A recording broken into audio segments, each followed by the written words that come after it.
റീമോളിൽ ചെന്ന് കഴിഞ്ഞാൽ എൻ്റെ മനസ്സിൽ എങ്ങനെയെങ്കിലും ഏതെങ്കിലുമൊക്കെ നല്ല നല്ല ഷോപ്സിൽ കൂടെ ഒക്കെ കയറി കുറച്ച് സാധനങ്ങളൊക്കെ വാങ്ങിക്കണം. ജഡുവിൻ്റെ മനസ്സിൽ എത്രയും പെട്ടെന്ന് വെർജിൻ ഷോപ്പിലൊന്ന് പോകണം, അത്യാവശ്യ സാധനങ്ങളൊക്കെ ഒന്ന് കാണണം.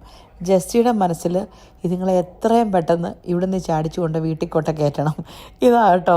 അങ്ങനെ ആദ്യം തന്നെ ജഡുവിൻ്റെ മനസ്സിലെ പ്ലാൻ സക്സസ് ആയി. അങ്ങനെ ഞങ്ങൾ ആദ്യം കയറിയത് വെർജിനിലാണ്. ഇവിടെ എന്താ ഇത്ര കാണാനിരിക്കുന്നതെന്ന് ചോദിച്ചാൽ എനിക്കും അറിയില്ല കേട്ടോ. പക്ഷെ എനിക്കും കൊച്ചിനൂടെ കയറാൻ ഇഷ്ടമാണ്. കുറേ സാധനങ്ങളുണ്ട്. പക്ഷെ കൊച്ച് നേരെ പോയത് ഗെയിം സ്റ്റേഷനിലും ഗെയിമിൻ്റെ ആക്സസറീസൊക്കെ ഉള്ളിടത്താണ്. അവിടെ ഇങ്ങനെ വായും പൊളിച്ച് കുറച്ച് നേരം നിന്നു. പിന്നെ അവൻ ഇഷ്ടപ്പെട്ട സ്ഥലത്ത് പോയി. ഞാനും കുറച്ച് നേരം വായും പൊളിച്ച് നിന്നു. ഈ വെർജിനിൽ ബുക്സിൻ്റെ കുറേ കളക്ഷൻസ് ഉണ്ട് കേട്ടോ. ഒരു സൈഡ് മുഴുവൻ ബുക്സാണ്. പക്ഷെ ഇവിടുത്തെ ഒരു പ്രത്യേകത മറ്റുള്ളിടത്തെ വെച്ച് നോക്കുമ്പോൾ ഇവിടുത്തെ ബുക്സ് മുഴുവൻ അവർ റാപ്പ് ചെയ്തിട്ടുണ്ട് പ്ലാസ്റ്റിക് വെച്ചിട്ട്.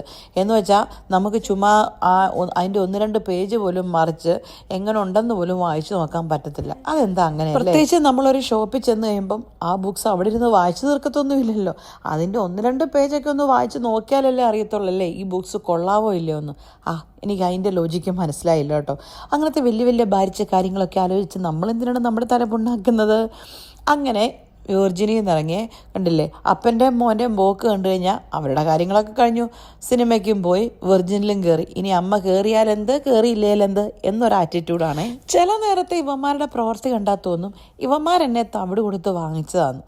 അമ്മാതിരി പ്രവർത്തനങ്ങളും രീതികളും ഒക്കെ. പേരിന് പോലൊരു കെട്ടിപ്പിടുത്തവും ഇല്ല. പിന്നെ അതുവഴി പോയവനെ ഞാൻ പിടിച്ച് വലിച്ച് ഒന്ന് കെട്ടിപ്പിടിച്ച് 2 ഫോട്ടോ ഒക്കെ എടുത്ത് അങ്ങ് വിട്ടു. എന്നാലും അവന് വലിയ താല്പര്യമൊന്നും ഇല്ല കേട്ടോ. അപ്പനെ കെട്ടിപ്പിടിച്ച് വളക്കാനാണ് അവനിഷ്ടം. എന്ത് കഷ്ടമല്ലേ? 9 മാസം ചുമന്ന് പ്രസവിക്കുന്നത് നമ്മൾ, കഷ്ടപ്പെട്ട് വളർത്തുന്നത് നമ്മൾ, ഒരു പ്രായം ആകുന്നിടം വരെ രാത്രി ഉറക്കം പോലും ഇല്ലാതെ ഉറക്കളച്ചിരുന്ന് നിങ്ങളെ നോക്കിയത് നമ്മൾ. അവസാനം ക്രെഡിറ്റ് മുഴുവൻ അപ്പന്മാർക്ക്. അവന്മാരുടെ ഏറ്റവും ഇഷ്ടം ആരെയാണെന്ന് ചോദിച്ചാലോ അതും അപ്പൻ. ഞാനില്ലേ ഈ കളിക്കൊന്നും. എനിക്ക് വിഷമമുണ്ടോയെന്ന് ചോദിച്ചാൽ വിഷമമൊന്നും ഇല്ല. എന്നാലും ഒരു സങ്കടം ആരോട് പറയാനല്ലേ?